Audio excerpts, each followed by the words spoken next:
আজকে আমি গিয়েছিলাম সুন্দর একটি জায়গায়। জায়গাটা দেখে তোমরা নিশ্চয়ই চিনে ফেলেছো। সো হ্যালো এভরিওয়ান, আসসালামু আলাইকুম। সবাই কেমন আছো? গ্রিন ভ্যালি পার্কের আমার এক্সপিরিয়েন্সগুলো তোমাদের সাথে শেয়ার করব।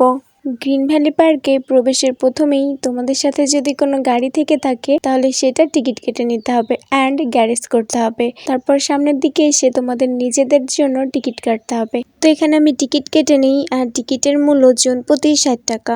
আর পার্কের ভেতরে প্রবেশ করার পরে আমার মনে হচ্ছিল এখন আমি কোন দিক থেকে দেখা শুরু করব।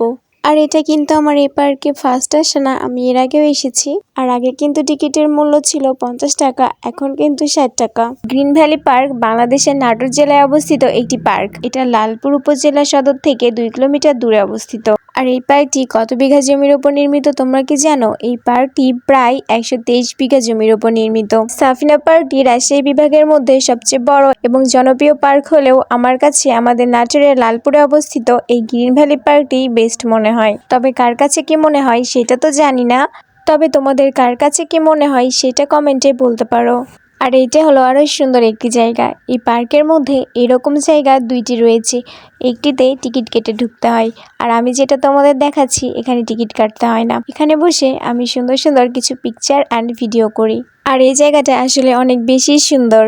এখানে অনেকেই প্যাডেল বোট চালাচ্ছিল আর আমি এখানে দাঁড়িয়ে থেকে দেখছিলাম তাদের প্যাডেল বোট চালানো। এখানে আসলে তোমরা অনেক সুন্দর সুন্দর জিনিস দেখতে পারবে আর চারিদিকে প্রাকৃতিক পরিবেশ সুন্দরভাবে উপভোগ করতে পারবে।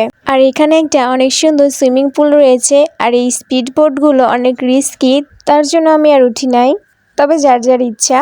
এছাড়াও এই পার্কটিতে রয়েছে সুন্দর বাগান এবং বিভিন্ন প্রজাতির গাছপালা। আর এই সাইডটাতে রয়েছে পিকনিক স্পট। এখানে আপনার ফ্রেন্ডস, ফ্যামিলি এবং সবাই মিলে অনেক সুন্দর কিছু মুহূর্ত কাটাইতে পারবেন।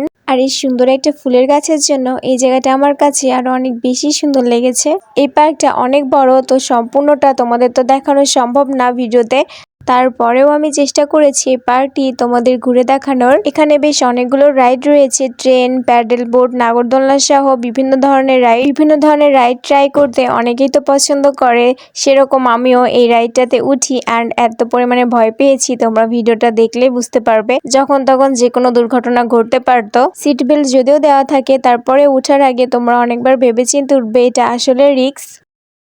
তারপর এখানে দুপুরের খাবার খাই। এখানকার খাবার নিয়ে কি বলবো, এখানে আমি ভাত, ডাল এবং গরু মাংস নিয়েছিলাম আর এটার দাম ছিল 220 টাকা। দাম অনুযায়ী পরিমাণ এত কম এবং খাওয়ারও খুব একটা ভালো না, মানে খুব একটা বলতে আসলে ভালোই না। তারপর আমি আসলে এইভাবে বলতে চাই না, তারপরেও বলতেছি, আসলে এক কথায় লোভ ঠেকানো।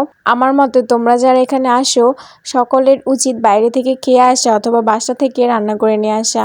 এখন বলতে পারো অনেকেই তো খাচ্ছে, আসলে অনেকে তো খাচ্ছেই, কিন্তু তারপরও টেস্টের তো একটা ব্যাপার আছে অ্যান্ড দামেরও একটা ব্যাপার আছে, সেটা আসলে কোনোটাই যায় না খাবারের সাথে। তো আমার কাছে যেটা মনে হয়েছে আমি সেটা বললাম, তারপরেও এখন জানি না তোমাদের কার কাছে কি মনে হয়, তারপরেও ভুল বলে থাকলে সরি। আর সম্পূর্ণ ভিডিওটা দেখার জন্য তোমাদেরকে অনেক ধন্যবাদ।